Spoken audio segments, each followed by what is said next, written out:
Welcome to the Wilderness Podcast. We're on episode 50, and this is the show where we just can't figure out the right day to record consistently. But here we are on a Sunday, and I am your host, Dills, and with me as always, Deegan. Hey, how's it going? Fuck, I got a little tongue-tied there. But anyways, here we are. How's your week? What's new? I guess my birthday was yesterday. It was on Saturday. Oh, hell yeah. So that was one of the reasons why we were kind of delayed. I also had a bunch of schoolwork I was trying to catch up on and got that out of the way because this next week I guess these next couple weeks, I still have work, but definitely not as much as the first 2 weeks. It gets pretty bad and then it slows down and then it picks up. Oh, I feel ya. So your first week back to school, how was that? Oh, it was okay. On par for the course? Yeah, I mean, it's I'm not really in school mode. It's super weird.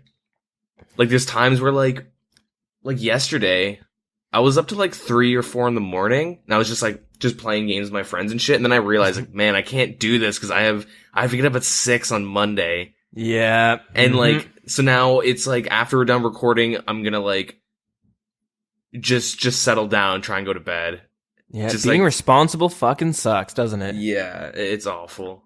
Yeah, for me, one of my favorite things, and I miss it, is it's just staying up all night till 4 or 5 in the morning playing games, and usually it was RuneScape when I was doing it. You get caught up doing one more clue scroll or one more thing, and next thing you know, it's 5 in the morning, but yeah, it'll be 11 o'clock, midnight rolling around. I'm just I'm getting a little tired. This is the point where I decide to stay up and kind of get my second wind, and then I'm up for a couple hours, or, be responsible. I go to bed, wake up for 8 in the morning. Sometimes I have to drive my girlfriend to work for 6, so 6 in the morning the next day. So, yeah, I've been kind of, sometimes I'll do a little early morning grinding, which has a different feel to it, but it's not the worst. Yeah. Got some sand in your eyes, you're kind of groggy, but it's not that bad.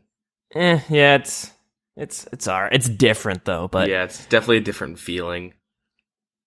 Yeah, my main issue is that there's an ongoing joke between my buddies that I play games with, that when someone is about to go to bed or something, we'll be hold on, wait, and we'll ask them a question and then rope them into a conversation, and then they forget they have to go to bed.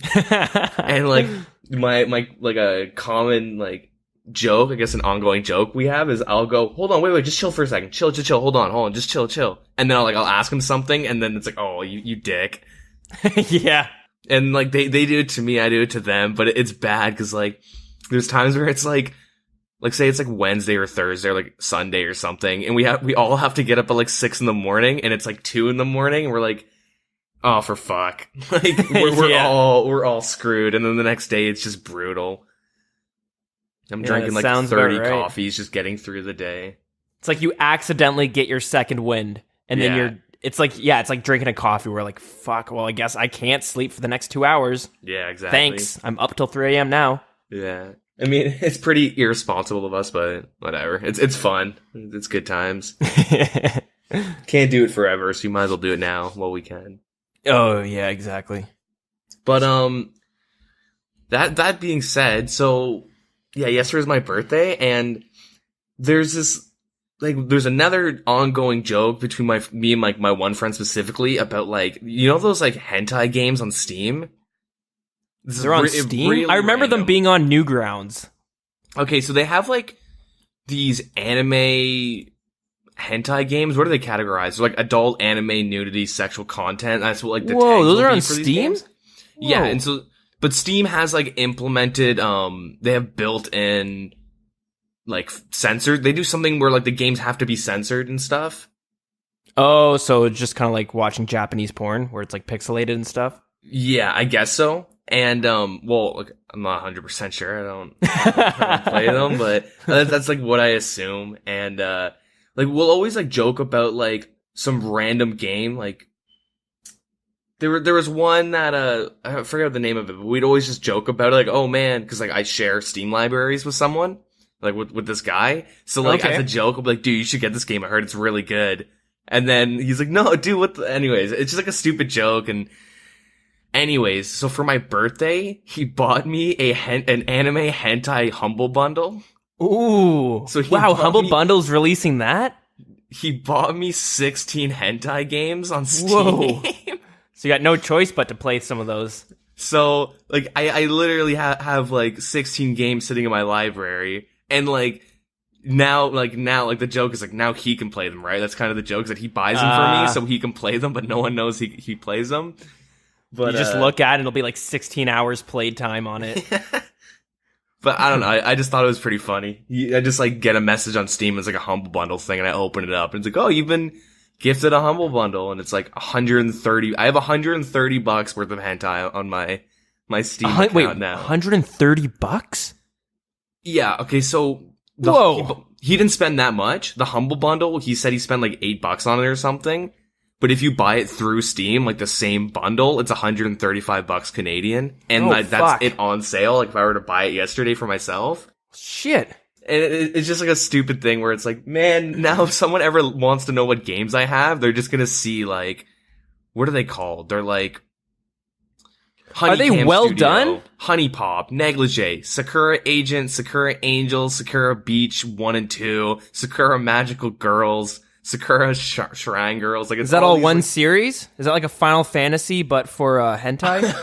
I'm assuming it's that, or it's like the developer is Sakura. I have no idea. Like, oh jeez. But, so are these games any good though? Like, I don't know if you've actually played them, but is it just kind of like, I've seen some of them. So one of them, or it's just like a choose your own adventure. So most of these are like dating. From what I understand, they're like a lot of these are dating sims that he got me. Like there's one where you're on like a spaceship and it's like relationships. So you're like there's endings and you're like trying to bang girl, and it's weird. But can you actually move around, or is it just like chat menus? I think it's like chat, like a point and click type thing. I think. I'm assuming. So they have not evolved. I mean, it's not like I've played them or anything. One of them he got me is literally hentai bejeweled. Okay. It's like, it's bejeweled, but there's hentai in it. It's super weird. Is it like hentai's in the background and you're clearing for a picture? Or is it like, instead of gems, it's like different hentai So characters? I'm looking at the main picture now, like the, like on their store, and it's like bejeweled, but then there's like an anime girl next to it in like bikini and stuff, or like in her panties. Oh, so it's just bejeweled with like a picture on the side for you to kind of glance. Oh, that's... And it's kind of funny because you can see who also owns these games. Oh, I have a close nice friend who owns a lot of these games and has like 5-6 hours in them. Hey, we're not judging. Well, I am. Whatever makes you happy, right? Whoa. No, I'm not. I just thought I thought it was really funny, and now he knows that I have them. But that's hilarious. Yeah. When I was younger, I had a friend who would print off hentai pictures, but this is like a long time ago. He didn't have his own computer, and like neither did I, but he would go to the public library to print them off. And I remember he'd have like a booklet full of them, and then one day he just like got banned from the library. Like, we're like really young, like grade 5 or 6 or some shit. If it's the same person you're talking of, I literally discovered hentai through him because he was over at our place. He was over at our place, and I was at another friend's house, and this was like, I was in grade 7, or 7th grade, sorry. It's like a Canadian thing saying grade 7, apparently. But I was in 7th grade. Okay. And I come home at the end of the weekend, and I go on my computer, and then, like, I opened up my start menu, and I saw, like, an image, and I clicked it, and it was Kim Possible porn. Oh, jeez. And I was like, what the fuck? And then I remember asking him, like, months later, and he laughed. He's like, oh, yeah, I forgot. And he just, like, good times. saved a bunch of hentai. I'm like, and I was like, oh, so people like cartoons. Okay. I learned something today. Your innocence got sucked away that day. Yeah. But, other than that,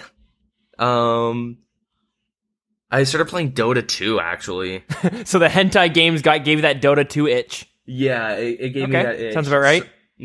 So, I don't know. I really like learning games, getting better at games and whatnot. Like, from pretty much all of high school, from like 2008-ish when I got into the League of Legends beta, to like, I think it was 2008. Up until like 2012, I was like really into League.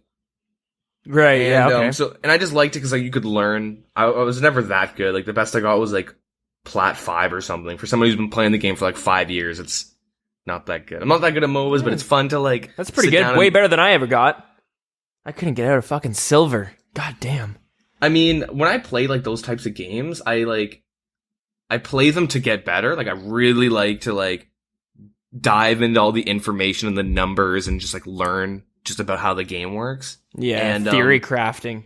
Yeah, and I remember trying Dota when it was just a Warcraft 3 mod, and it was super difficult. I just didn't like it. And then a little while ago they came out with Dota 7.0, and they changed a lot of the game.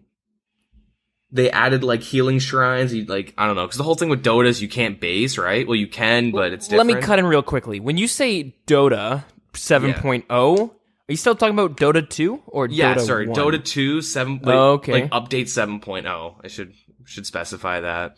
They like changed the way the game works, and they added like a bunch of cool different things. They changed it around, and I was super bored like earlier this week, and I was like, you know what? And I was also talking to this Tinder chick like a couple weeks ago who's like obsessed with Dota to the point where like she would only talk about it, and it was really annoying.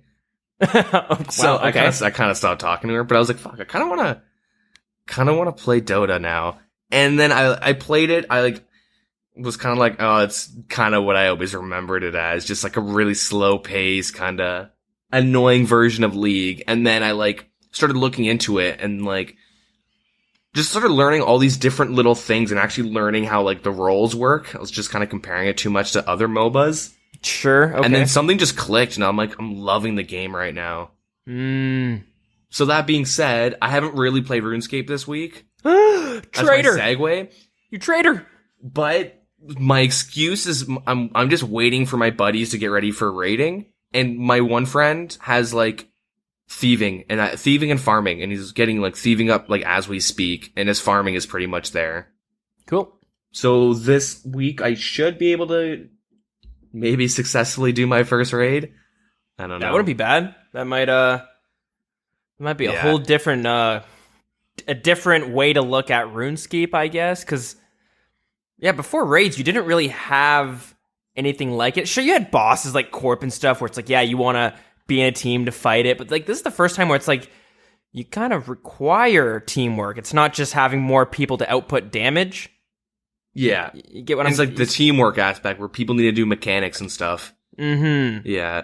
With like soloing, you can solo raids, but I'm not good enough. And I can't kill Vespula. I tried Tecton once or twice, and Vasa Nistro or whatever. I can kill him, but like it's really like it's a struggle, right? If I'm not mistaken, too, like I could be wrong in this one, but for solo raids, it's a lot of like leaving and coming back to get the right rooms. Yeah, I think that's just raids in general, like scouting. I have a program I downloaded. Somebody in our Discord/CC told me about We Do Raids, the Discord and the subreddit. Okay, yep. And so somebody made a program where you type in like these are the first bosses you encounter, and then it tells you like the first two, and then it tells you like the next like bosses you get. And so if you can skip Vespula and Tecton, like you pretty much should. Okay, interesting. And because they're hard and they're a bitch and they take a while. Fair enough. And like I don't know. I try to communicate to do like we do raids where they like bring in a bunch of noobs and people mentor them, but I just can't. I'm not able to play when they're doing them on Saturdays and stuff. Yeah, you got to set aside some time, I suppose. Yeah, like, and it doesn't really help that I've kind of run out. Like, my only goal right now in RuneScape is to make a bunch of money through raids, and then once I have like a bunch of money, max my mage, prayer, and then just start PKing. Like, that's like literally like just learn how to like no honor tribe root or something. Like, that's hell yeah. I don't really have goals set. Like, I don't have like levels or anything. I don't have like a total level goal set. Like, I kind of just want to make a bunch of money so I can max quickly. Well, I feel like you're like, when your account gets to a point, you stop like, okay, I want to hit these 99s. You kind of like, I want to do this in the game because I'm finally a high enough level to like, maybe just barely do it, I guess.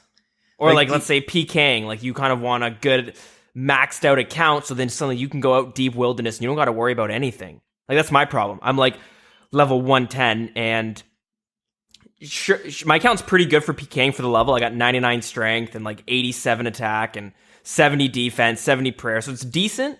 94 magic. But the problem is, if I'm going out deep PKing by myself, if I run into like a 126 max or something? Yeah, 126, I'm at a disadvantage. Sure, I can still win. I can hit as high as he can, but the chances are he's going to pummel me. Yeah. And, that's kind of like what I was thinking too. And like, yeah, when you get to a certain point where like, I don't have any quest goals because I have all the quests done.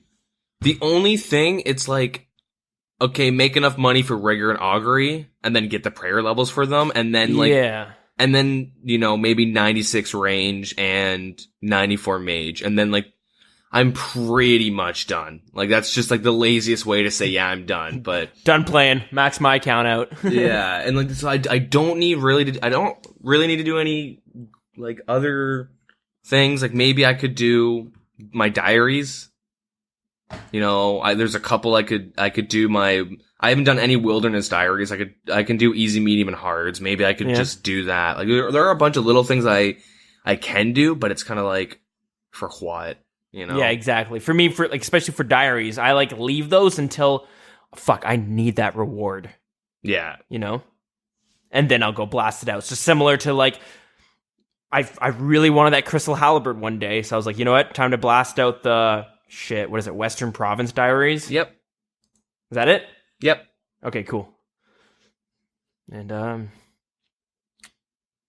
yeah, so that's the way I think of it too. So yeah, exactly. But I think that's enough of my rambling. What about you? For me, so I've been mentioning that I'm selling my house, so I'm having to deal with real estate agents like every fucking day. I'll jump on and play RuneScape for like 15 minutes, and then I get a knock on the door for a showing, and I got to get out of the house, take my dog out in the backyard, and we just sit there and kind of wait for them to finish. Yep. But it gets a little frustrating. It really breaks up my grinding. I'll jump on and then I have to jump off, and what can you do? Yeah. It's hard to get like a good hour or get the rhythm going. Yeah, exactly. So it's kind of frustrating, but you do what you can, and hopefully we're going to be selling the house next week. I'm hoping we'll have to see if anyone offers in, and then I can finally buy bonds and max my account out, baby. Yep. Hell yeah. Some of the things that I actually did do, I haven't really been playing anything else but RuneScape. I was playing Fallout 4. I was kind of going hard on that, but it's been like almost a month since I've touched it. At least that's what it feels like. Mm-hmm. And I'm just, whenever I have a chance to game, I'm just jumping on RuneScape. Yeah. So, okay, whatever. We're making some good progress for the most part. Yep. Yeah, this was just random, but I was just randomly just playing, and there was someone in our clan chat as well, and they were saying, why don't you get a name change? Because my in-game name was Butternuts. Yep. And I just decided to go by Dills because, Butternuts doesn't have as good of a ring for the podcast, right? Yeah. It's a shame. So I decided to just try to get the name Dills, and I was surprised. I got it. It was so simple. Oh, really? DILZ, just like that. Nice. So yeah, now we got Dills. But the only problem is I have like 5 accounts, all with the name Butter something. I called it the Butter Family. And every now and then I would just log on all the accounts and just fuck around with them. Yep. So now I just got randomly, let me see what I got. Butter Tub, Buttered Melt, Buttery Mess, and then I had Butternuts, and that one's gone, so. Yeah. But hey, now I got Dills, so now it's simple. If you guys want to add me up or whatever it is, there it is. Man, you got that OG 4-letter name? Oh, dude, I look like a maxed account. It's pretty dope, dude. It's nice. Pretty sweet. Can't wait till I remember a while ago, when I first started playing RuneScape again, this was before Oldschool, and EOC had come out, and I was like, you know what? I kind of just feel like jumping on RS. Like, I don't care about EOC. Legacy had just come out, and a while before that, I had changed my name to Blastoids because I was really into Pokemon, and I was like, I love Pokemon, but like I was really into Pokemon, especially at that time, and I was just like, my name before that was really, really stupid. So I ended up getting Blastoid, and I was like, oh man, that's pretty legit. And I had that for a long time, and then And then I just kind of like wanted Deegan. So I just That's a pretty sweet name, though. Like, I've always been a little bit jealous that you had that name because it's such a. You look at it, you're like, wow, that's. Again, it's like it seems like an end game name, if you know what I mean when I say that. Yeah, instead it's of not like Deegan 13 or anything like that. Yeah. Yeah, super cool 4432. Like, yeah, I know what you mean. Quickly, that's funny that you mentioned it. I remember when I had quit RuneScape for a couple years now. I gave away my main account, and yeah, remember you jumped on. You're like, hey, they changed the combat up, and it's different, but I don't hate it. Mm-hmm. Do you remember that? And you were playing it for a bit, and then eventually you're like, okay, no, this is actually fucked. And then I remember you just quit again. Yeah. But I remember you got pretty hard into the EOC. Yeah, there was a little bit where like because I just wanted to play I gotta play an MMO, and I was like, I'm not the biggest I like WoW, but as you guys can tell, there's multiple stints where I play it for like 3-4 months and I raid hard and then I stop because there's no content. Like I always play RuneScape because I never feel like I'm out of content. There's always shit I can do. Yeah, and exactly, yeah. Yeah, and especially when I was younger, like I'd be at my grandparents or something and be like, I come on play RuneScape, and then that would just get me hooked. And yeah, I remember playing EOC for a bit. I just found it like this is kind of interesting that I can like heal after I kill something, and then I have a vampiric aura.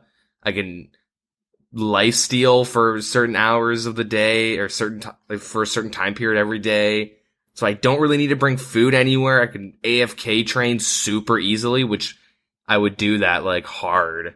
It's just like what you said earlier. You like to learn new games almost. And RuneScape, at that point, it was basically a brand new game, just skinned over or whatever. Yeah, like me knowing just myself, I guarantee you, if there was something to bring me back onto just to jump onto RS3 for like 3 hours, if it's like someone put a bullet to like a gun to my head, or something cool came out I want to try out, like any reason, I would probably come back with like, I'm gonna play for a little bit because I just want to figure out like what's up with the mechanics, what can I do with this and that, and just gives me something to learn, I guess. One thing that I remember coming back to RuneScape 3, because I remember when you started playing the EOC, I was like, okay, maybe I'll try it as well, and I could not get into the combat, but this is odd. Like I still couldn't figure out why I never got used to this. I could not stand how the health changed. And you had like suddenly you had like almost 1,000 health instead of 99. Yeah. And the numbers were all different. I was like, I cannot get used to hitting 300s and 200s and stuff like that. Yeah, I know they did that. Just like it makes everything more accurate, right? Yeah, exactly. It makes sense why they had to at some point. Yeah, so instead of hitting like a 3 point whatever in old school, and it just rounds it down, like I could never get used to that. Yeah, it was definitely super weird, and it's something I was never really the biggest fan of. But But I remember when I came back, I decided, I'm just going to stick to skilling for now because you don't have to deal with that fucking combat system or the health change. And I remember joining this like skilling clan, and one thing that I thought was awesome was they had guilds where you could go and then you would get teleported to like an instance area similar to like your player-owned house, and you'd have this like small little area. And then as you woodcut and stuff like that, all the resources would collect up, and then you could build your guild and make it even like a better guild area. I always thought that was pretty cool. That was one thing like I really, really like of RuneScape 3, and it might be because of back in the day Guild Wars 1. Fuck yeah. The guild halls, which were like the coolest things ever. And guild v guild and shit like that. Like I really liked RS3 for that, because it was like you get like a group of friends or something to get a guild, and if you guys are playing all the time, you could have like a really sweet area where like in RS3 at least you could actually go there and mine and woodcut X amount of resources a day. Yeah. And it was beneficial to you and to everyone to like go in and actually utilize the spots. And and then after a while you could build different buildings on the landscape and stuff like that. Yeah, like it was pretty cool. But anyways, let's get off the topic of RS3 before everyone starts tuning out. Yeah, exactly. But yeah, besides that, I've just basically been grinding Slayer for the most part. I finally hit 87 Slayer. Nice. I'm excited to try out some of the Kraken tasks. Yep. But unfortunately, I have not got one yet. And yeah, I'm at like, I think 87 attack. So that's leveling up pretty quickly as well. Nice. You'll get your first Kraken task. It'll be fun. But the only thing is, playing at prime time, it's really annoying. Okay, thankfully for me, people they'll go to quote unquote crash me, but they see me in like pretty good gear and a high level and they just walk out. But people do crash hard at Kraken, like really hard. Like it's like you gotta get used to that. Yeah, it's gonna be a shame, but I'm just hearing you talk about all the profit you're walking away with, and I'm just like, I want to try some of that. Yeah, there's time, but that being said, I do have my inventory set up really weird so I can last. Like, I think I told you my record was like 70 or something kills in a trip, which I was pretty happy with. So like that's why I'll walk out with like a mil inventory per trip, but it's still really nice, yeah. And you have a chance to get a pet and you get some decent money. Fair enough. Okay, yeah. Hopefully, eventually I get one of those, but haven't so far. And yeah, like I just find myself, I jump on, I'm like, okay, let's go do some more Slayer, and I'm sure that's gonna patter out eventually, and I'm just gonna be back to farming because I keep thinking like, fuck, I really need to level up my farming so I could build, the spirit tree in my house and stuff like that. Yeah, I mean, that's the thing though. If you just keep doing Slayer and you get like 90 attack and then you get 90 defense or whatever, and you just focus on getting your stats up, like once you unlock Cerberus and thermonuclear smoke devil, like once I unlocked Cerberus, like I've said this before, I don't really like Slayer, but once I unlocked like the Cerberus, I started to like it a lot because that's a boss that like it was like the first 100 kills was really like I struggled. I would die quite a bit. Yeah. Just because like the flick, you have to pray flick at certain points and the timing's really weird and you really gotta pay attention. And now I kind of have it on I can just kind of close my eyes, it feels like. But, like it's still like, I find that boss is really fun. And plus, you walk out with primordials. Like that's the best feeling when I finally got my primordial crystal. And like, I don't know, just doing those bosses are really nice. Like killing the Slayer bosses are like some of my favorites. They're pretty cool, and I'm pretty excited to like try out that Abyssal Sire because that thing looks badass. And like I said, I always forget that thing is there. Yeah, and yeah, you get the magic level to do it. You can smoke barrage or whatever you have to do to hit it. Yeah, it'd be nice to try her out. But I think that's it. I think we can move on to the news because we got some fair amount to cover and a lot of random things as well. Yeah. So yeah, Deegan, take it away. Yeah, it is time for some Fossil Island changes. Ooh, didn't see that coming. Yeah, who would have thunk? So, yeah, they made like a bunch of changes and they fixed some grammatical issues and whatnot. But so I'll start off with the Sulisette mushrooms, the thing we bitched about the most, I think, because of fucking tar monsters, goddamn. But yeah, so the amount of the experience you get per Sulisette mushroom, like chop or successful cut, I guess, has been increased to 90.8. Right on. The amount of fossils gained from Sulisette mushrooms has been buffed, and the amount of Sulisette caps gained from the Sulisette mushrooms has been buffed. Cool, nice. Yeah, so buffs all along the board. Pretty necessary, depending on how... It's probably the most dangerous thing on Fossil Island. Yeah, it's definitely up there. And yeah, that's something that I'm sure we all could see was coming. Mm-hmm. So, with the Volcanic Mine, the shop prices have been reduced by 30%. All right. And so, I have yet to do the Volcanic Mine, but I think what they imply by this is that with the currency, I guess, you get within there, you would buy ores and stuff. I'm pretty sure. Yeah, you could. Yeah, there's a... Well, let me see. So when you're mining through the Volcanic Mine, you would get like, I'm gonna call them. I have no idea what they are, but I'm just gonna say gem shards. Let's just say that, or like fragments, or fragments. Okay, I was kind of close, but yeah, with the ore fragments, and then you use those to buy whatever ore you want, and yeah, so they reduce the prices of those, and the amount of experience gained from the Volcanic Mine has been upped by 40%. Because apparently the experience per hour was super shit. I forget what the number was, but my buddy was going to stop Motherlode mining to do volcanic to gear up for it, and it was like not worth it. It was totally not worth it. And I think a lot of people saw that, like, why would I spend hours unlocking it for shit experience? Yeah, fair enough. And also the meteorites that would hurt you they could do a lot more damage. So they nerfed that. It was 15 to 30 damage you could take, and they nerfed it down to 15 to 20. Okay, So, fair enough. like I said, I haven't been in there, but I'm pretty sure the mining Todd, but the volcanic mine is a lot different to Winter Todd. Winter Todd, you take the frost damage. It's a percentage of your max health. Mm-hmm. Yeah, which a lot of people don't like because you need like 400 cakes with 10 HP to get 99 fire making. And that costs like nothing, right?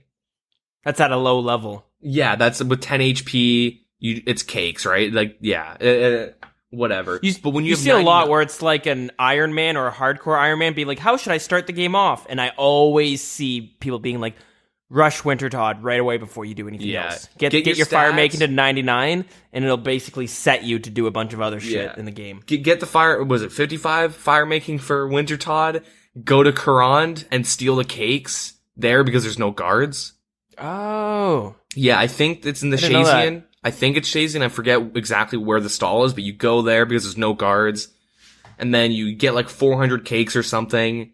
And then from like 55 to 99, like you're set and you get a lot of good starting stuff. But if you have 99 health, you have to bring, if you're trying to be efficient, you bring Cerebrews. And like the thing is, like one slice of cake heals the more than enough for Winter Todd, but like a brew doesn't. Like it's super shitty, and you waste so much money if you're trying to be like as efficient as possible. Yeah.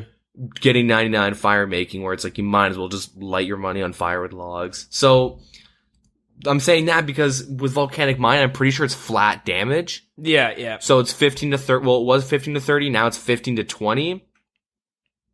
So that's pretty nice. Yeah, that's a pretty big difference. So you could just bring like, brews or sharks or something, and like you'd be pretty consistent with your trips. But yeah, meteorites are also less likely to fall in the volcanic mine depending on the mine stability. Okay. So like that's really cool too.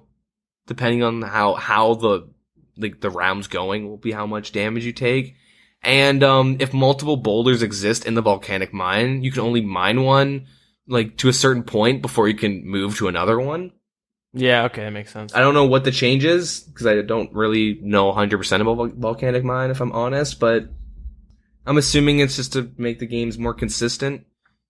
Mm-hmm. Okay. The points have been given a little more generously to those who maintain mine stability. Right. So, yeah, okay. the better you're doing the mini game, the more points you get. And for anyone listening who's kind of scratching their head right now going, oh, what the fuck are you guys talking about? We're going to go over the whole volcanic mine because now that there's been like, I've been actually able to see how it goes down and stuff. We're going to go explain all that after we go through the updates. Yeah. Yeah, so that's Volcanic Mine. And then general Fossil Island changes. They did a change with the giant seaweed, so you get the 6 soda ash when burnt. And it works appropriately with the super glass make, with the lunar spell. Okay. Numulites can be charged with the ancient wyvern shield. They added a new shortcut that you need 70 agility. Numulites can be used to charge the ancient wyvern shield. Yeah, now they can. So there's another use for them. Alright. Yeah. They added a new shortcut with 70 agility. That's the requirement. And it's from the fossil camp to the hardwood tree patches, which is super nice because to get there, big run around. Okay, fair I enough. think it's very appropriate because if you're doing farming runs and you have hardwood tree implemented in your runs, you should have 70 agility at this point, and it's a nice little shortcut. They fixed some typos and all that stuff. They added a dog, Trey the dog, and he's in the fossil camp. Okay. Yeah. They changed some things to the Varrock Museum displays. They had like placeholder examine text, like a lot of like weird little things that they've changed. They relocated the birdhouse to be inside of Verdant Valley just to help getting to it, when you use the trees to teleport around. Okay. Mm-hmm. Like a lot of little random things. Like the rare fossilized tusk can be stored within the fossil storage crate. Like a lot of like random little things that they're kind of changing. Little bugs, I suppose. Or They things I forgot. added more tracking patterns and paths for the herbivores. Okay. Yeah, like that's pretty much it. There's just like a lot of like little random things, but Some oversights, I suppose. yeah. With the quest journal, it'll tell you what's left to be built in the fossil camp, so you can kind of Oh, yeah, cool. Before it would Yeah. just tell you what you built, right? yeah. Okay. And they're gonna like change within the task only wyvern cave. There's like the mini map just would show a black space. Okay. Kind of weird. So they're gonna be fixing it, all that good stuff. And other changes, the champion scrolls have now they have unique names. Oh, okay, right. Yeah. That's That's sure. pretty nice. Why not? I guess. It makes it a lot easier to, I got this scroll. What is it? Okay, and now let me like go on wiki and look it up. Like it makes it way more like convenient to like get information on it and stuff, and it makes them, more special, I guess. Fair enough. And they capitalized Orlando Smith's surname in the Varrock Diary, and the geomancy now correctly displays ultra compost and compost bins. Cool. Okay, cool. So that's it for the updates and the Fossil Island changes. All right, so now my turn. I'm going to talk about some more updates on the old school RuneScape mobile client. So this one, they're not really saying a whole lot. They're just kind of explaining the way they're working through some of the issues, some of the things they have to think about when they're doing this, because they're having a lot of, I wouldn't say a lot of issues, but they're having to really focus on how to do the interface for when you play. So we talked about before how they were going to bring the chat, instead of being on the bottom, they're going to put it at the top, so that when you start typing, it's going to bring up your keyboard, right? That's going to come up from the bottom of the screen. Okay. So it just go over where they're talking about how you're going to be able to minimize the actual chat, so that when you're not talking, you don't necessarily have to have this, square kind of in your way if you don't want it to. Or let's say you want to click where the chat is, and next thing you know, the keyboard's popping up, right? Yeah. So you talk about having these little button basically to minimize or open up the menu. Yeah, there's basically, four main things that that they know that are important for the interface. This is the mini map and the compass, a world map button, your chat and chat filter buttons, as well as all the tabs as well. Talking about the tabs, they're thinking, instead of having it the way it is now, they want to split it up. They're thinking about just splitting up like half and half, because since most people are right-handed, why not have the most commonly used tabs, or the more important ones? These would be like your attack style, the tab for your stats, your quests, and your inventory being on the right-hand side, kind of going up the screen. And it would kind of go up to where the mini-map is. While, your logout button, the options, your friends lists, your magic prayer, and equipment inventory would all be on the left-hand side. So this gives you like kind of easy access. You got both your thumbs, because that's what we're going to be playing with, two thumbs, right? Yeah. Yeah, that's basically it. They talk about kind of the reasons why they have to do that. Like they talk about the friends list, how instead of having your ignore list, your friends list, and your clan chat all one tab, basically combining it all into its own tab. Because it also makes it makes more sense for when new players pick up the phone and start playing for the first time, instead of having, three kind of social tabs. I guess we can call it that. You'll have one which can focus. It's going to work similarly to the quest tab, where you can click it and then you can go through your mini games, you can go through your achievements, and then you can go through what's it called? Your favor on Zaya. All right. And that's basically what they're kind of telling us there. So they're just keeping us updated and the things they have to think about. Next, we're going to talk about RuneFest coming up. So RuneFest is going to be coming up on Saturday and Sunday. RuneFest is going to be starting on Saturday, the 23rd of September. So that's going to be coming right up, actually. That's next weekend, isn't it? Yeah, it is. It's exciting, and a number of things they're going to be talking about for RuneFest. They got the Golden Gnome Awards, which is, kind of some awards they give out for a bunch of different categories. Some of these are a video of the year. And the nominees for the video of the year is Guns Chili for this video, if only this was last year, In Depth for Pet Old School RuneScape, Wooks for Efficient Raid Solo Guide, Luda for his Wooks' Revenge video, Sadin with 4,000% Talos kills. Sadin. I could not tell you. Sadin for 4,000% Telos kills. And Sir Pugger for his video pretending to be a girl in RuneScape. So as you can tell, that seems like it's literally any RuneScape related video whatsoever. RuneScape 3, old school RuneScape, doesn't matter. Yeah. Right? Next category is Best New Video Maker, and our 3 nominees are C Engineer, Makeru RS, and Tanzu RS. And next category is Best Video Maker in RuneScape. So not New Video Maker, this is just Best Overall Video Maker, which is Fat Nooblet, I'm sick of it. Oh, I'm sick of it. That's good. Real Scapers, and Moto. And then you got Best Video Maker for Old School RuneScape, Guns Chili, Torvesta, and Third Age Film. All right, so those are video awards, and then we also got some streamer awards. So our first category is Best Newcomer, and the 4 nominees are Ron Plays Games, Manked, Zach Badass, and Nova CRS. So our best streamers in the RuneScape category is Hi, I'm Lucas, RuneScape Omid, Cairo, Thursguy, and Sadin. And lastly, for the streamer category is Best Streamer Old School RuneScape. So you got Faux Freedom, Sick Nerd, MMORPG RS, and Mr. Mammal. And lastly, it's the Art Awards. So Best Artistic Creation is Maximus Gugu for his RuneScape pop-up book, Angel's Scape for Spirit Shield pins, Dagnay for Chromedis, and Sabok for Seismic Wand. Yeah. I don't know.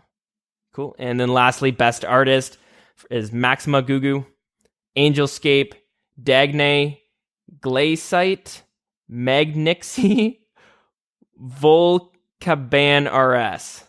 I'm pretty sure I butchered like almost every one of those names, but hopefully there's a common theme with RuneScape and names, and it's just let's just make a difficult name to pronounce. Slam our head on the keyboard and see what pops up. Yeah, exactly. Let's get our cat to just make our name. And those winners will be announced alongside. They're going to have a cosplay and community category, which is most creative cosplay and best cosplay. So if you want to see the winners for that, make sure you tune in if you're not attending in person. They have, more content than ever to showcase for old school RuneScape. So obviously RuneFest is already sold out. And they're saying this could possibly be the biggest turnout for content creators, community figures, and old school players attending the event. All very cool.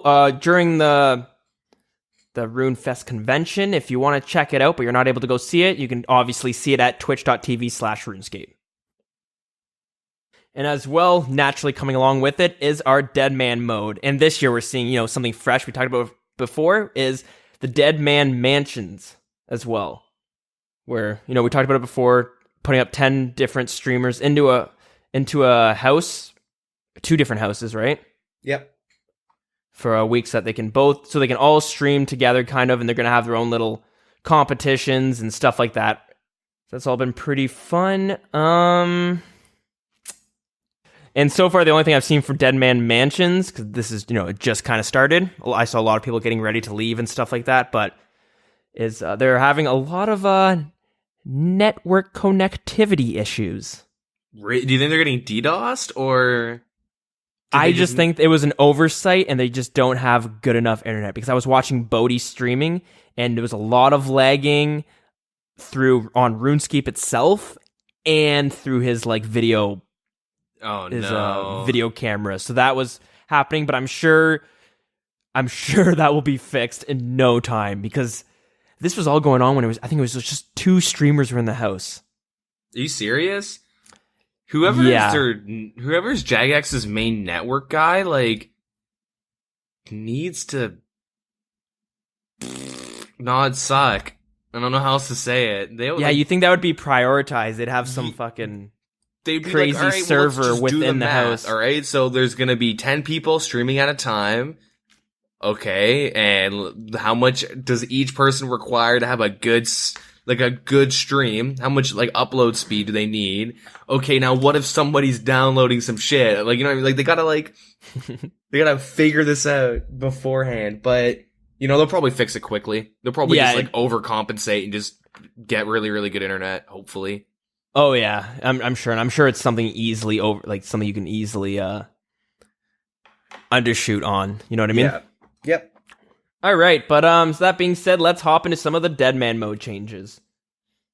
So every season so far, they're doing some pretty big changes when it comes to Deadman mode, and you know this one is no different. So yeah, a little bit of changes to the experience rates that you get. So right now, outside of safe zones, you will be getting 15 times experience in combat and 10 times experience in other skills. While you're in safe zones, you'll be getting 10 times in combat and 5 times in other skills. So, yeah, cool. Last season, they had it so you could only cap at 1 million experience per day. They are taking this down to 500,000 experience per day or 750,000 per day in attack and strength. But hit points is not included in this cap. So does hit points not have a cap then? What does that mean?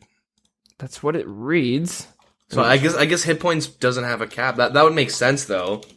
Yeah, I guess so that if you, for some reason, you want to just spend, all day training after you hit your cap, you could level up your health because that is pretty. It's kind of a minimal advantage, I guess, when it comes to the combat stats. Mm-hmm. It is really good to have. Don't get me wrong, but I'm sure it's not that good if you're not able to have the attack, defense, strength, all the other combat stats to help you with it. So. Yeah, I guess they notice a problem with the player-owned house pools, so the little fountain that you could use to basically restore everything. Yep. I suppose players were using, they'd find one person in their clan, get that up, and they'd all use the same one to, bring back their special attack and all that stuff. But now you're not going to be able to use it when you've been in combat in the last 3 minutes. Yes, that's good, because imagine if you're...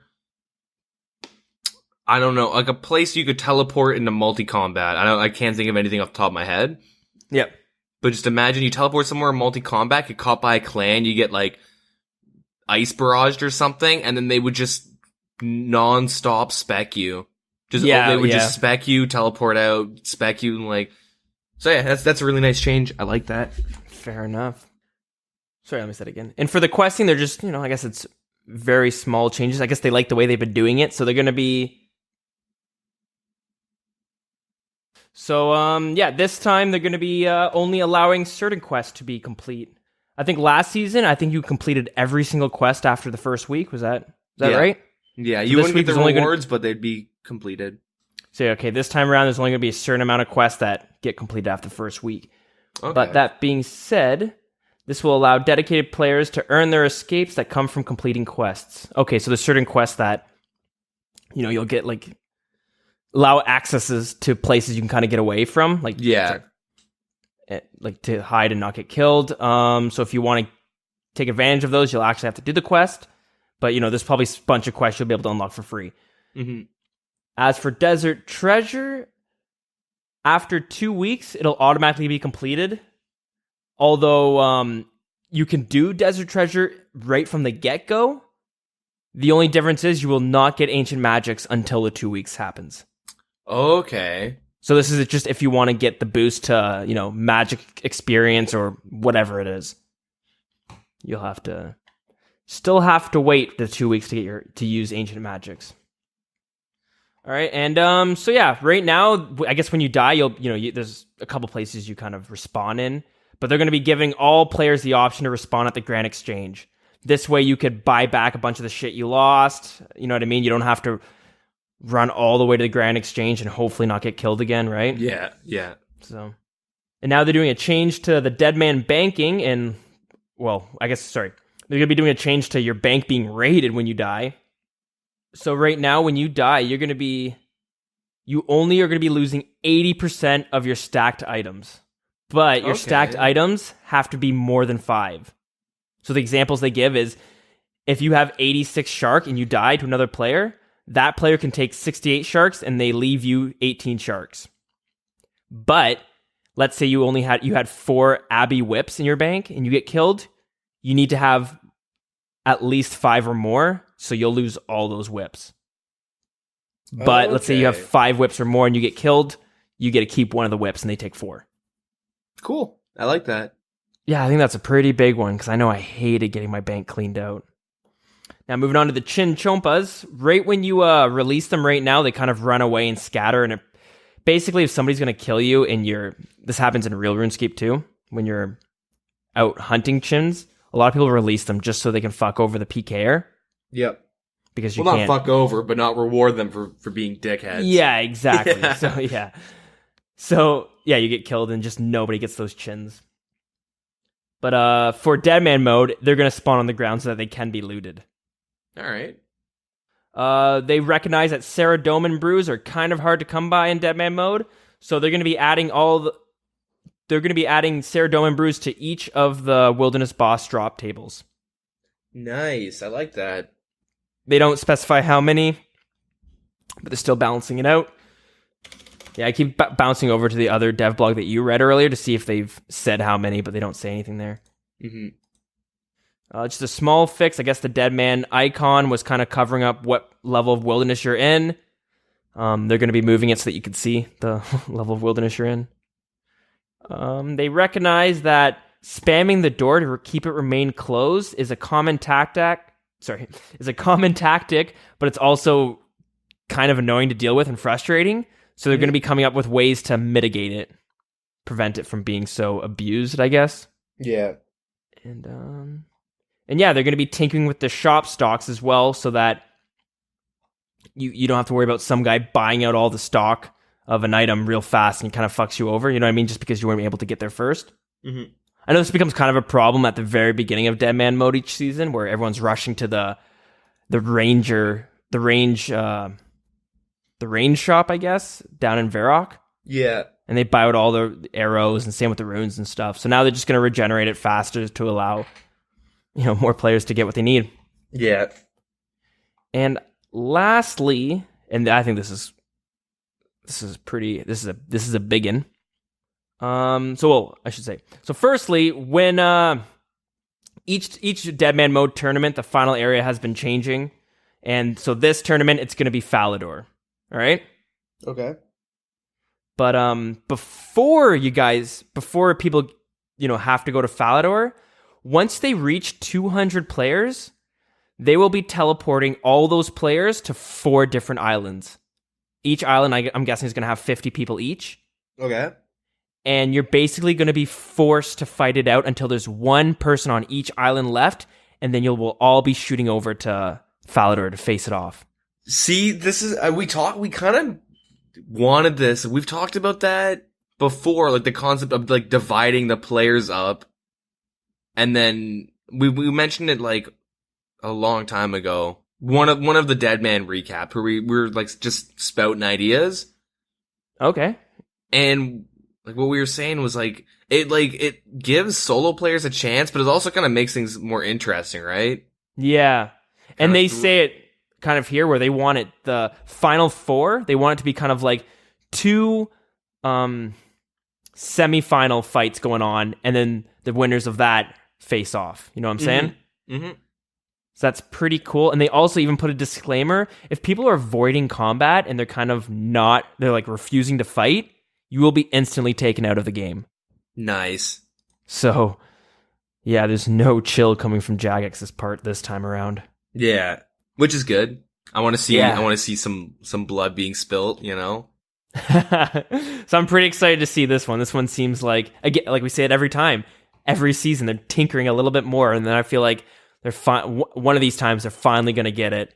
I don't know if it's going to be this time. It's still, I'm sure there's 1,000 things that could go wrong, but yeah, this is the only way they can improve though, by just keep going with it, making some big changes. Yeah, they haven't given up. They didn't let the first couple times being like, you know what, this is a failed attempt. We're not going to do this anymore. I mean, oddly enough, the first 2 or 3 are my favorites. The first 2, I think, where it was like people abusing mechanics. I thought that was sweet. Even though like it went completely the drama. against. It went completely against Deadman mode, but it's like Tick eating the fog and stuff like that. I thought was sick. Oh boy, because that's like applied knowledge and being able to like execute the mechanic properly. You know what I mean? But anyways, executing the mechanic properly or exploiting some certain other mechanic that's not even like supposed to be in Deadman mode. Yeah, but properly. They're succeeding at what they want to do, and they end up beating out all the clans because of it. They're playing the tournament on their own terms. Mm-hmm. So okay, fair enough. All right. What's left? Is that it? So yeah, that's it for the RuneFest and the Deadman mode coming with it. I am pretty excited. It seems like it's going to be a huge day full of eventful stuff going on. So again, that's Saturday, September the 23rd. That's coming up next Saturday. Don't miss it out if you're interested. But that being said, I think we can talk about the next section of this. So did you catch any of this mod drama going down? I caught on to it. I didn't watch the Q&A, but I did go on the subreddit and see like a big, I don't know, clusterfuck witch hunt. Yeah. Clusterfuck. Pitchforks and torches were raised. And I was kind of like, what is going on? And then kind of going through it. And you're like, oh, of course everyone's upset. Okay. So yeah, we got a new mod that joined the team, and he was on the Q&As on Thursday, and they asked him, to kind of tell him if you could have like one thing to change in RuneScape, what would it be? And a lot of people are not happy with what he said. So I have the clip here, and I'm going to play it. So yeah, we're going to play what he actually said. And I guess finally, are there any like burning statements you'd like to get off your chest? Anything you want to express on your very first day, your very first 10 minutes? Very first 10 minutes, and I'm probably going to have half of the community screaming at me in a moment. So apologies in advance. So there is one thing actually, and it's important that I address it starting as community manager, because it will start impacting in terms of the work that I have to do. Kieran looks so nervous. But, yeah. This is scary. So hear me out on this one. The main thing that I would like to see changed, if it was ever possible, is the way that people hold a certain level of value to having a level in a skill. As I say, hear me out on this one. So I think that getting a level 99 in a skill is an achievement. But personally, I would see that more as an achievement of time rather than an achievement of skill.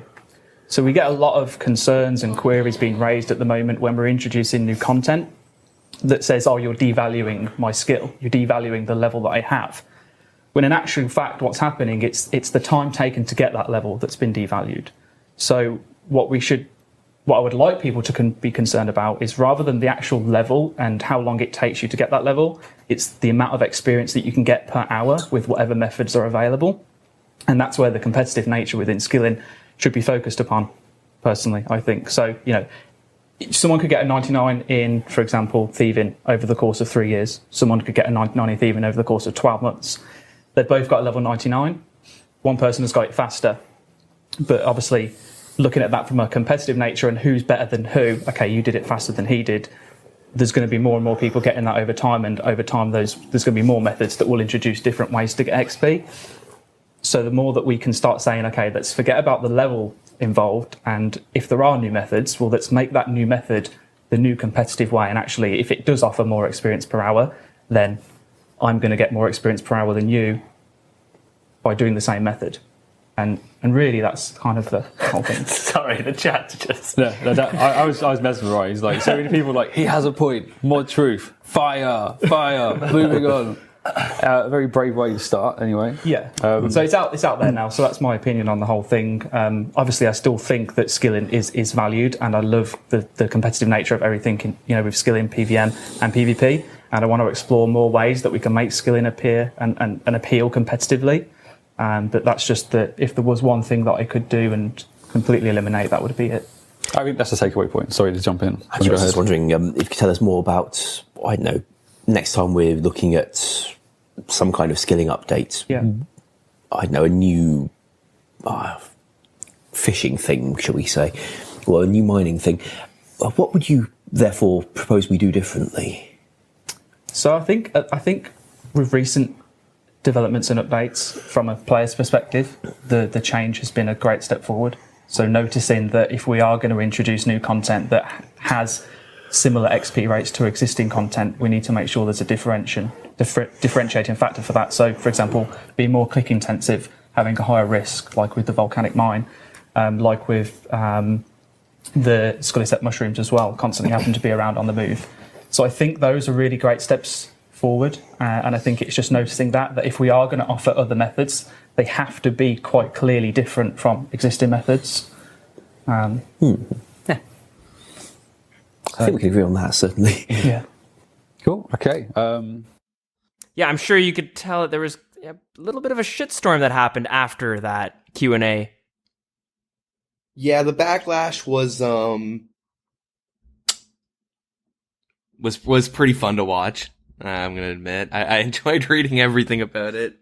Yeah, so eventually he did come on to the, there's a bunch of memes on the front page of Reddit talking about like, oh, you're digging your own grave, there's career suicide. He did come on and make a little post trying to explain himself better, and he says, okay, maybe it didn't come across exactly properly, but he was just saying, at least this is, I hope I interpreted it properly, but I think he's saying instead of just adding another tier for woodcutting, I'm going to use that as an example. Instead of adding something similar to redwoods, where it's just, you just click on it and you're just going to be getting more experience, or it's going to be, whatever, slower, whatever it is, just a different thing to click on and cut. He likes to see things that are like the Sulisep mushrooms, where you're going to have to be navigating through the swamp, getting attacked by different things, and and he's hoping that the more skilled you are at that little activity, you'll be able to reward the experience, properly, instead of just having it always, let's just pretend having the experience always underneath, 2 teak or whatever it is, teak cutting or willows or whatever it is, right? Mm-hmm. What are your opinions on that? What do you think? Your palms getting a little sweaty? You scared? Okay, I'm kind of conflicted. It's kind of hard to phrase this, but it is annoying that a 99 is just seen as time spent. For, I guess, many things I can see. Yep, okay. Fair enough. Yeah, so, with 99% of things, like, you have 99 rune crafting, like, is it hard? Like, no, you just spent a lot of time doing it, and... Yeah, okay. And so it does make sense that he wants to change it to, like, time spent to, like, shit, you got 99 rune crafting? That's, like, hard. You know what I mean? It's either hard or long. Yeah. And it makes sense, but, like, I don't really think that's, like, that's the kind of game RuneScape should be, where, like, you can't really, the only way, like, oh, this guy's good at RuneScape, it's okay, he understands boss mechanics, like, Bodhi's better than me at RuneScape, he can, mechanical-wise, like, he can, like, one-tick prey flick consistently for hours, and he knows so much about the game, he can do all these bosses way better than I can, he can PK way better than me, right? Mm-hmm. But, like, if I, like, wanted to get 99 woodcutting, I should just get it. Like, it shouldn't be like you don't need it, right? So, like, the example was the Sulisep thing. Like, you don't need 99 woodcutting. You get it because you want 99, or you just like woodcutting. Like, it's kind of annoying that, like, everyone feels like they deserve 99s and, like, a bunch of skills that they don't like to do, and that don't do anything. Does that make sense? So, like, if I have 99 Hunter, and I got it because I wanted to make money, and maybe I enjoyed doing Chinchompas, right? Maybe I did red Chinchompas till blacks, and I just did it because I wanted money. It's not, like, the best experience, like, doing reds to blacks, but I did it because I wanted the money and all that stuff, and it took me longer. It was a goal I wanted that I enjoyed doing. Okay, congrats. And then if somebody, like, wants 99 Hunter, but doesn't like the skill at all, like, why do they feel like they need to have it?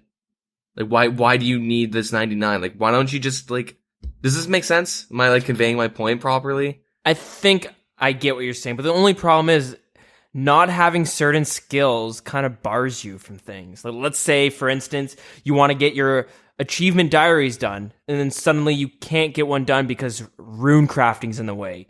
And you're like, well, fuck, I need to get 70 rune crafting, and the only way of doing that is literally spending, 150 hours. I'm just making this up. I don't know. It's probably less than that, but spending like 100. Let's be real. Okay, well, whatever it is, but like the only way of getting that is spending 100 hours and then doing it, the same way everyone else is basically doing it. So that's where it gets like, I guess that's where the controversy comes in, is that, yeah, it's easy to say like, okay, just don't get your wood cutting up if you, don't want to AFK doing it for the most part. You don't want to spend all the time getting your wood cutting up, but at the same time, that's going to prevent you from certain things. It might prevent you from achievement diaries, or it might prevent you from a clue scroll. Yeah. So, like, you need 82 rune crafting for Fromenic Elites. Okay. And the big thing from Fromenic Elite is noted Dagonoth bones. That's huge. Yeah. So, and I had said previously, so this is actually really, like, what your thing is, like, really applicable to me, is that, because I wanted to just do a bunch of Dagonoths and just, whatever. And I enjoy doing the boss at that time. So I was like, okay, if I get 82 rune crafting, I'm set. So then I just did Nats or something. And I'm at like 72 maybe? I forget what my rune crafting is. And like, I spent a lot of time doing it, but like, I also was like, I don't really need it. I don't need my Fromenic Elites. I end up just stop rune crafting. I'll do it eventually. And I guess if there is like a way to get better experience in it, I could do lava runes. But if there was like another better way than that was harder to do, like, what if it was more dangerous to do? Like, there was a good chance that you could die rune crafting, but if you were good at it and able to, whatever it is, not get killed, you would be getting the best experience in the game. What do you think about stuff like that? I'm just playing devil's advocate. I just want to see where you stand with what he actually said. You know what I mean? Mm-hmm. So, like, do you agree with what he's saying, or do you kind of think that that's, like, you did say that that's not the type of game RuneScape is? So, you saying disagreeing with him? Not really. Like, I'm pretty like neutral about it, because rune crafting's a pretty bad skill to use because it's an extreme example. Yeah, that's the if we slowest said skill in the like game. I don't know, thieving. I guess thieving would be a good example where like there are a lot of options, right? So as of right now, you can do Knights of Ardown. You can pickpocket Knights of Ardown. It's pretty AFK. It's the most AFK thieving method, and it's good experience. Like, I don't even have RD hards done, right? And I'm getting like 90k an hour doing that at my thieving level with the necklace and all that stuff. I don't even have RD's hard, so I could be getting like close, maybe even more than 100k an hour. Mm-hmm. And or I could do Pyramid Plunder, which I don't know what the rates are, but I'm 99% sure it's much better, or it's a bit better than Artie's. And it's more click intensive, and you get poisoned, and I know at one point, I remember at one point the Pyramid Plunder used to overtake, the other ways of doing. Okay, no, actually, sorry, continue. Yeah. So Pyramid Plunder, you'd get, like, we're just being general. Maybe there's certain thresholds of levels and gear and whatever, but like, just say generally, Pyramid Plunder gives you a bit more experience. You have a chance to make more money with the scepter. Yeah, generally you probably won't, though, until you get the scepter, right? Yeah, you make no money until you get the scepter, and then boom. And Artie's actually not that bad if you have the rogue's outfit. But anyways, it's a lot more click intensive. Blah, blah, blah, blah, blah. Yeah. And if you do the method properly, as like just like pretty much rushing to the last room and then clearing that and then jumping out, like, it's better experience. Like, there is a method to get more experience. Yeah. But then on top of that, there's blackjacking, which is the best experience. Yep. It's ridiculously better, and it's super click intensive, where you have to like You knock them out, you pickpocket them a couple times, knock them out, pickpocket them, like, yeah, distract, like, yeah, so like there's different sets of like experience, and like with thieving specifically, I'm fine with it because I don't care for pyramid plunder. I don't really care about it. And I don't like pyramid plunder. I always have fun doing it. I don't know why. Yeah, I mean, yeah, different strokes for different folks. That's the whole point. Like thieving, I think, is a good example because in each of those like categories, everyone listening is like, oh, I can sit there and just like do really fast clicks, and I can do blackjack and get crit. Look at the experience I'm getting. Holy shit, this is amazing. I'm going to be done thieving like so fast. And then that doesn't seem appealing to me, but pyramid plunder doesn't seem appealing to me, but you also are like, I like pyramid plunder, and plus the idea of like, I could get the scepter. Yeah. Oh exactly. my god, that kind of keeps me going, and the experience isn't that bad. And then there's me where I'm happy with the money I get with the rogue's outfit from thieving at the Knights, and I really don't mind just and watching Netflix or being forced to watch Moana the 30th time with a friend of mine, always making me watch fucking Moana, and I'll be like, okay, I'll watch Moana, and just I'm able to tune out the clicks. I'm able to go on autopilot and just watch the movie, and then I look back, once every couple minutes to put on another necklace and make sure I'm not dead. So like, I think thieving is a good example of like what he's trying to explain, right? As this, Like that's what the whole they've point. already done, or are you saying thieving needs a fourth way of doing it? No, I'm saying thieving is good because Okay, like it's good how it is. So the way the mod is kind of explaining it, where it's like he wants different avenues for you want more experience. Well, blackjacking. Yeah, and blackjacking is fucking blackjacking. ridiculously click intensive. All right, pyramid plunder. I don't really want to play. All right, Knights. Like I think Yeah. that's the whole point he's trying to say. Knights with an auto clicker, you're good to go. Yeah. Like I think that's the whole point that he was trying to make with what he was talking about. And if he just said, instead of using woodcutting, and he said thieving, as in like thieving, I think is the perfect example. You know what I mean? I think so, and that's I could totally see where he's coming from as well. When he's saying it, and like I was like, when he said, I'm like, yeah, I could definitely, see how, I'm gonna go back to wood cutting. I don't know why, but let's go. I'm gonna use fire making as the example. So I can definitely see how, like, if you want to train your fire making, and the only way to do that is burning your logs, you might just be like, this is not fun.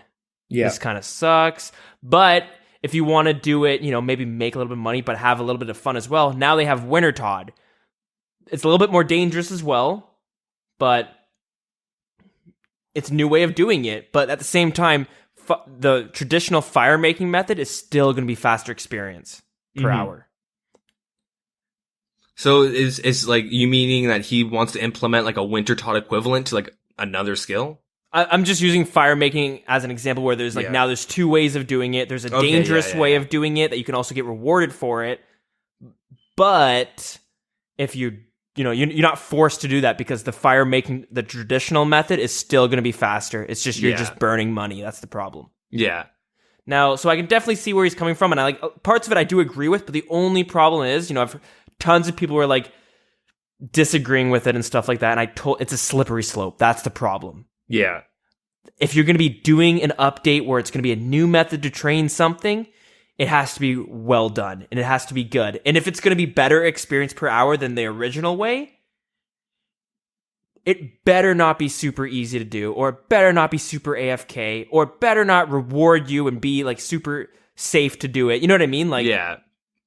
Pretty much, I think everyone would like an option, but they don't want a new, better method. So like Winter Todd is an option, but 99% of people are going to do Winter Todd. You know what I mean? Fair enough. Yeah, and yeah, I think people are scared of that with like every skill.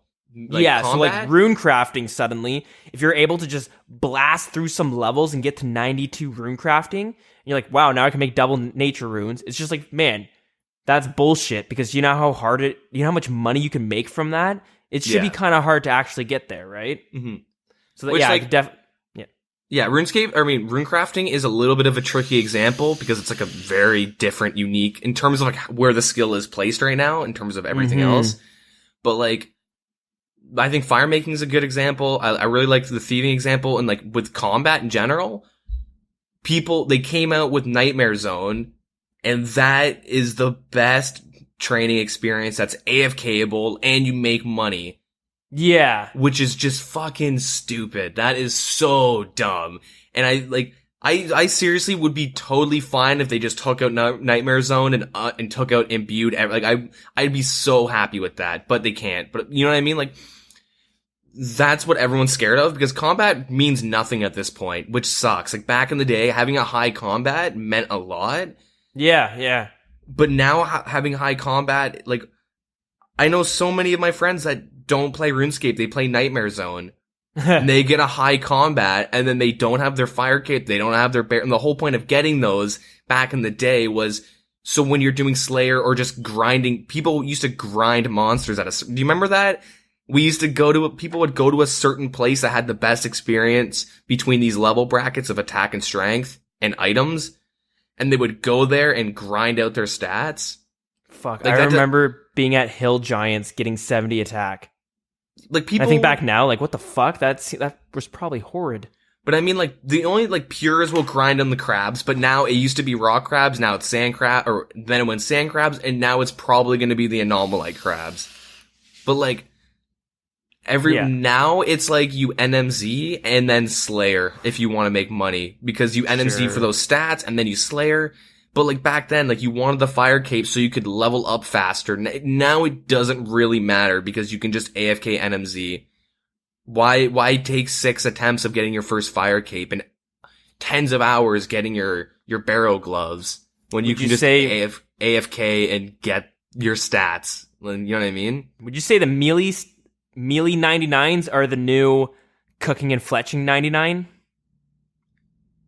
I would say, yeah. I think if you have 99 attack, strength, and defense, it doesn't really mean anything.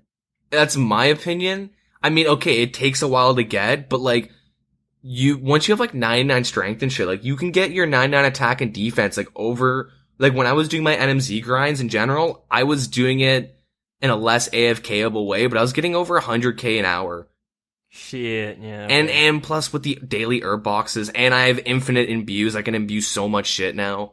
Like, I find that, yeah, it's kind of like, it's nice, but it doesn't really mean that much anymore. And like, that's one update, quote unquote, devaluing 3 skills in one simple motion. It's like, here's NMZ. And it was even worse back in the day because you could AFK for 6 hours. Oh god, yeah. Like, we're not even, that's not even a thing now. But that was a thing for a really long time. Same thing with Magic. I don't know how many of these players are still playing, but 99 Magic was super common because you could AFK for 6 hours. I literally, like, I splashed 1 to 65, and then I really didn't like the idea of splashing, and I stopped. And I regret it now because I could have 99 Magic. But like, like, they have like these little changes that completely kind of fuck a skill. And I think nobody wants that to happen ever again. But like, because they haven't fixed NMZ. You know what I mean? Like, I personally would be happy if they just deleted it. I think a lot of people would hate it. People might be saying, oh, you already have like 99 attack and strength and you're you already NMZ'd defense. your stats. I mean, I NMZ'd for base 90s and 99 strength, and like, I would gladly take away all my NMZ experience if they took out the minigame too. I'd be totally fine with everything I'd ever gained from NMZ if they took that away with the minigame. I mean, it's not gonna happen, but yeah. But I get why it needs to be in the game, though. I mean, it not necessarily needs to be in the game, but I get why it is in the game. Again, because like, we're not the same. We're not the same people as we were back in 2005 and stuff. You know what I mean? Sometimes we don't have time to necessarily. They want people to be able to get the stats they want without being like, ugh, it's gonna take me 5 years to max out, you know, my strength. But because like, I got kids that I can't play every day, and I got a job I gotta do and stuff like that. Exactly, but like, do you need? I mean, at the end of the day, RuneScape's like a video game. Do you need 99 strength? Yeah, like, that's the thing. Yeah, you don't. Obviously, you don't. It doesn't matter in the grand scheme of things. But yeah, and like, for the longevity of it, the one thing that keeps players going is having grinds, and like RuneScape's a grindy game. So the more grind you take out, like look at me, I grinded for my raid stats. I haven't played in like 2 weeks because like my excuse is I'm waiting for my other friends to catch up to me. But like In reality, my you're just playing main hentai grinds games. are gone. The main goals I've had set for like this whole year. Like I think I said at the beginning of the year, my main goal is to be raid ready. And look, I'm raid ready. And like, the more grinding you're taking out, the less players have to hold on to and stick around. So that's kind of like, that's why everybody is super, like once you have completely maxed stats, total level done, it's like, what can you do? Inferno Cape, PK, boss for money, and make a pure. Like you know what I mean? Like you're like, yeah, I guess. I mean, like, but what about this?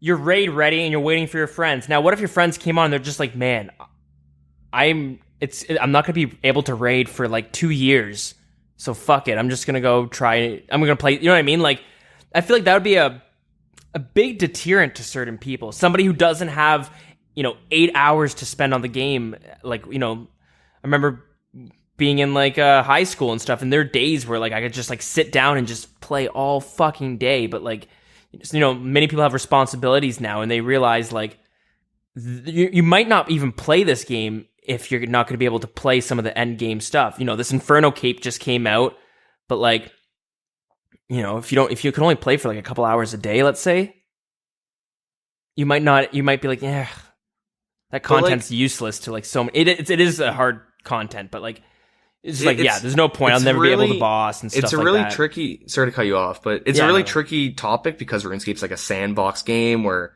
you can kind of do anything whenever. And like, so let's say back in January when raids came out, and then like slightly after that when me and my friends were like, fuck it, dude, let's just grind it for raids. Like, I was taking big breaks on my raid grinds. If you were just to go back and what'd you do this week? And you just like made a compilation. Some weeks I'm like grinded hard for my raids. Some weeks sometimes didn't even play. And like my friends, they have like a regular, like they're done school. They have 9 to 5s and they have like responsibilities and stuff. And I don't have as many responsibilities. So it makes sense why I got raid ready before them. But like but like we sat, like when we were talking about it, we were like, all right, like we all understand this is going to take like 6 months to get to. Like we all understood that it's going to take a long time for us to get there. And we're like, yeah, like, well, we didn't sit down at a table and like discuss the time commitment. You know what I mean? Like when we were like, dude, we should raid, we all were aware of the time commitment and whatever. And we could have easily been like, yeah, fuck that. It takes way too long. Fuck, I don't have that much time. But like, since we inherently like grinding things, we're like, man, that's kind of cool. I'm down to grind for that goal. Like, why not? Like, and yeah, like, I don't know. So it's like inherent, like this game's like just a grindy game. That's the most RuneScape kind of has. You grind bosses for money and grind Slayer tasks for money. You grind out PvP for good combat, good action, maybe good drops. Maybe you get good enough at PKing that you start risk fighting. Mm-hmm. So you fight the same guy 6 times over until you die or he dies. Like, there's like a lot of like little grinds within the game. And like, so I'm not disagreeing with, like, I'm not like taking sides, but like, I think that's why it's a very controversial subject. That's why everybody freaked out, because like, they know, like, look at RS3. Didn't they have an event where they gave like 1 million experience to everybody that logged on that day? Oh, there's a possibility. They had something like that where literally everybody. Well, they have double experience weekends like right now. Yeah. Every now and then they'll drop it where you can just like. And bam. Look how like not dead, but look how like our old school is definitely a lot more popular than RuneScape 3. Yeah. Okay. Like, I'm pretty sure it's not debatable that old school is a lot more popular, and RuneScape 3 the grind is a lot easier. They say easy scape, but I mean, like, it's because the game has been out for so long that, like, people feel like I need these skills up to 99. The mods feel like we have to come out with better new methods to keep people like, oh, okay, And now the I thing can play is- for a month to get 99 mining. But they And they don't have really... so many bosses and so many endgame content. They kind of want to push you to get to that stuff as soon as possible if you're a new player. Yeah. Similar to like that's- World of Warcraft, where they just hand you a level 70 or whatever. They just hand you a maxed out account. Exactly. And if you look at the graphs for World of Warcraft, you look at the sub counts and the player counts, it is like a mountain. Like it peaks and drops, like it goes up and down over and over again. And you can look at when a new expansion comes out, when new raids come out, because you literally now, if you were to buy World of Warcraft, you buy it, you're 10 levels from max, which is 14 hours of grinding. If like 15 or 16, if you've never done it before, it's like 9 if you've already leveled your character up before. You know what I mean? And then maybe it's 20 if you've never played the game before. And it's even less if you have more people. There's a lot of, but let's just say it's like 10 to 15 hours of grind to get to, you know, to end game. And then from there, you can like do a couple heroics, and then you do LFR, and then you do raids, and then heroics. And like that obviously gives you more time, but I ended up getting bored once we cleared heroic in the game. And like now the guild I'm in is like doing heroics in a night easily, and people are dropping like crazy because you do the content, you get the gear, you get it on farm, the grind's over, it's boring, everyone quits. I don't want it to be like, imagine if Volcanic Mine came out and the experience rate was completely busted. Let's say it's like 120k an hour or something. And then everybody's grinding that to 99, and then boom, there's one skill nobody is ever touching, and now I never have to worry about it, and part of the game is like over because they kind of fucked up, created like a semi-AFKable, really good experience grind, like... So yeah, some of those are a little extreme, like some of the examples, but you can see how it's controversial, because the thing is, there's some people who have sunk a lot of time and energy into getting 99 in certain skills, and they just don't want to see people like just flying through it and like have to like skip all the pain and sweat that they had to go through. You know what I mean? Yeah. So yeah, there's definitely, each side is very polarizing, but like it's a slippery slope. That's what all I'm saying. Like if it's not done well, or like you just kind of like, well, let's just kind of, you know, push them to get 99s faster, then that's where it starts getting like, okay, what the fuck? Or what happens when the next mining update comes out? What are you going to do then? Like, does it have to be even better than 120 experience? You know what I mean? Like, yeah. I mean, like, that's the thing. You don't always need new and better things. Like, I don't know. I'm just like, I think what he just wants is like different ways of doing it. Kind of like maybe what you said with agility, but honestly, like, it's weird. The reason it's kind of weird that he said that is because it seems like we're already getting all that, you know, Winter Todd, Mining Todd, or Volcanic Mines. It's been happening for a while. Suliceps, yeah. Now NMZ you got and the all that underwater area in Fossil Island, so that you can train multiple skills at once instead of just one. So yeah, definitely. I don't know.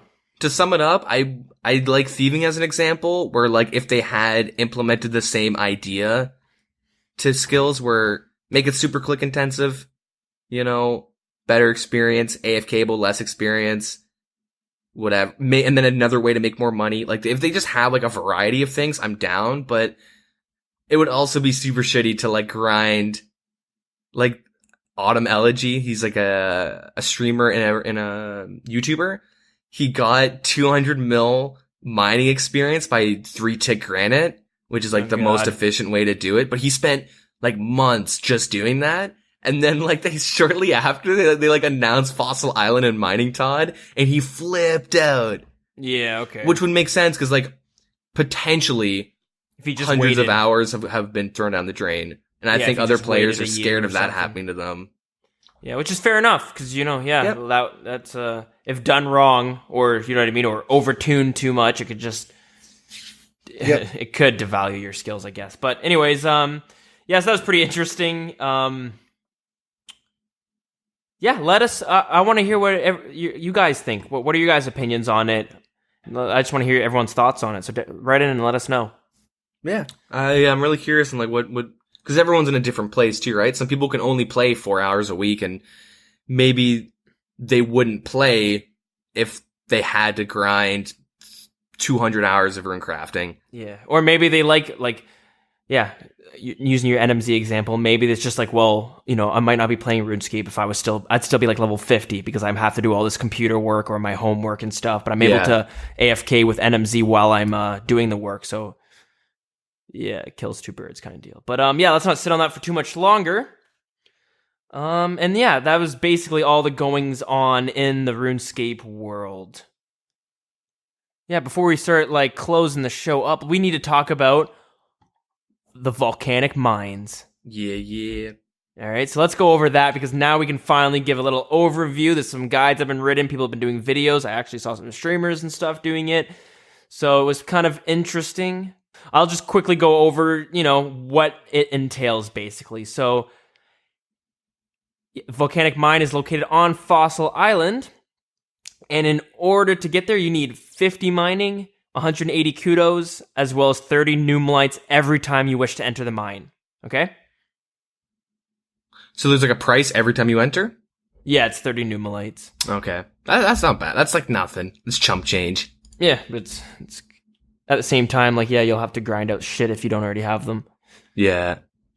Yeah, the description right here is the primary goal is to move a large boulder in the lava channel northwards towards the lava whirlpool.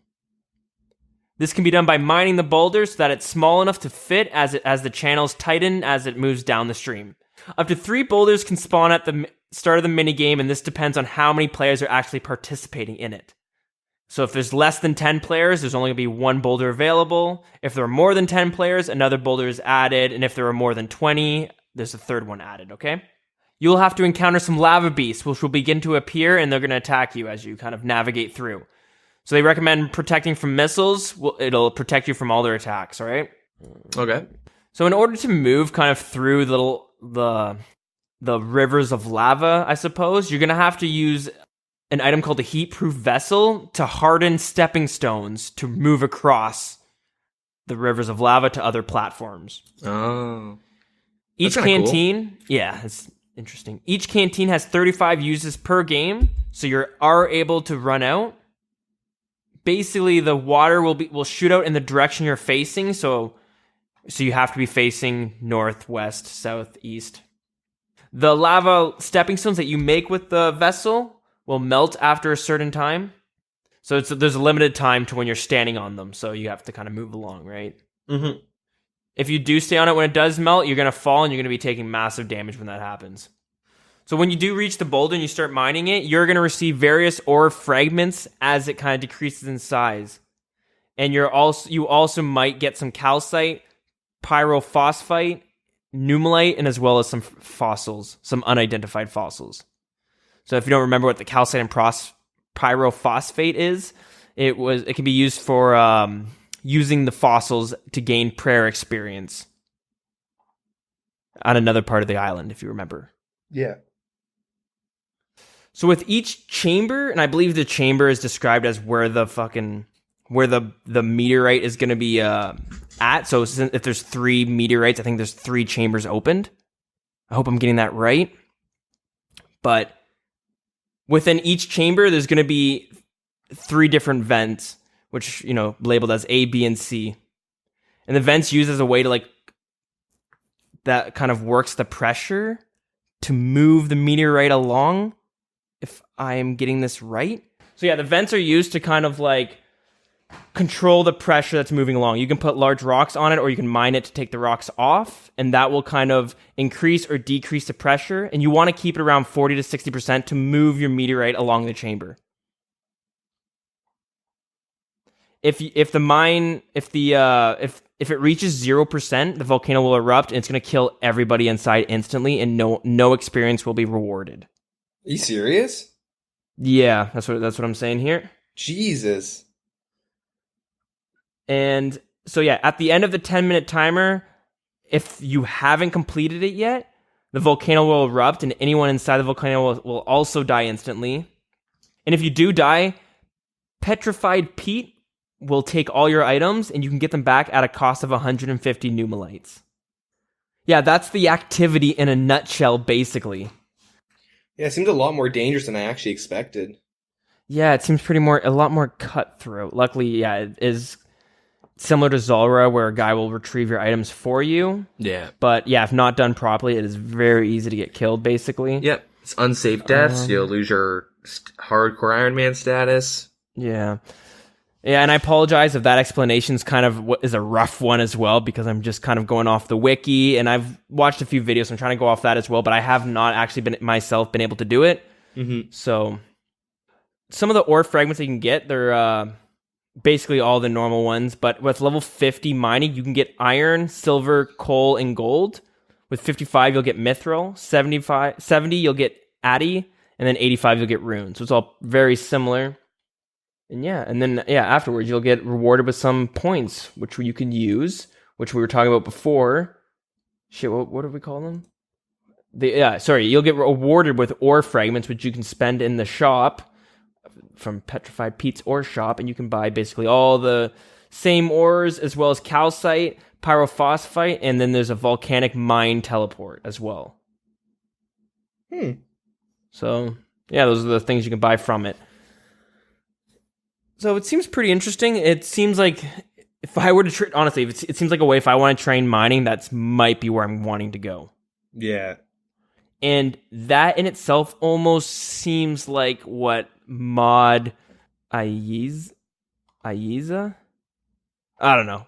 The new Jagex mod was kind of talking about, where it's like a much more dangerous, although, like I said, or like you mentioned, they're kind of tweaking the experience rate still because they want it to be kind of on par with normal mining, I think, right? Yeah. But yeah, I don't know. Yes, that's a pretty cool one. I like how seems a lot more dangerous than I expected. Yeah. I should definitely gear up and try and do it. Might So be I a can good give, way like, might be a more fun way to train your mining as well, instead of just, mining out some iron and dropping it. Yeah, that's true. I don't know. That being said, I think before we go on too much longer, should we talk about our little giveaway? Yeah. I think we should. Okay, cool. So if you're out of the loop a little bit, we are currently doing a little bit of a giveaway, and there's two ways of doing that. So we're going to be running it through this week and then probably last week. So then, episode 52, we're going to be announcing the winners. We'll be giving a number of bonds away to some of the people who participate. So if you haven't already, definitely jump in there. So one of the ways is you can do that through a survey that we have, and we have them listed on Facebook and Twitter, and I believe the Discord as well. So you just click that and answer it out. We're just asking questions on things you like about the show, things you don't like about the show, things you want to see changed or added, and we just want a way that we can improve the show and give you a much better show, like a show that you're actually wanting to listen to. You know what I mean? Yep. So get in there, answer those questions, tell us your opinions on everything so that we can improve as the year goes on and whatnot. And then at the end, there's a little section where you can leave your username so that we can know who you are to give you that bond. And the second way of doing that is through Twitter. So, and our Twitter account is @TheWildernessRS, and just tweet us if there was any memorable moments or anything that stood out, anything that you kind of enjoyed about the show so far. Just tweet at us and then give us a little, old school RuneScape hashtag as well. And that's its own separate giveaway. So yeah, you can win some bonds there as well. And yeah, so that's that. And now I'm going to have to do the run through of all the ways you can get in contact. And just in case you just forgot, or maybe you weren't listening, our Twitter is @TheWildernessRS. Our Facebook is facebook.com/TheWildernessPodcast. Our email is thewildernesspodcast@gmail.com. And our in-game clan chat is WildCC. We also have a Discord open, and we will get you a link out. It's also been posted around as well. I think it's on our Facebook and stuff like that. So if you want to just click it and join in through there, you can. If not, harass one of us in game. We'll get you a link so that you can join us and hang out. Yeah. Yeah. And I don't think I'm missing anything. Yeah, I think that's it. I think that it's time to close it. Anything going on next week? Nothing really. Not that I know of. All right. I'm just gonna see how it goes. Just schoolwork. Cool, dope. That sounds pretty fun. Myself, I don't know. We'll play it by ear and we'll see what happens. Hopefully we get this fucking real estate bullshit all cleared up because it's fucking stressful. Yeah. Hey, what can you do? All right. I think that's it. I think we gotta get out of here now. Yeah, I am starving and I gotta go to the bathroom, so. Thanks a lot for listening, guys. And yeah, tune in next week as always. Yeah, thank you. Yeah, have a good one. Appreciate Peace. you and take care. Yeah, peace. Later, Gators.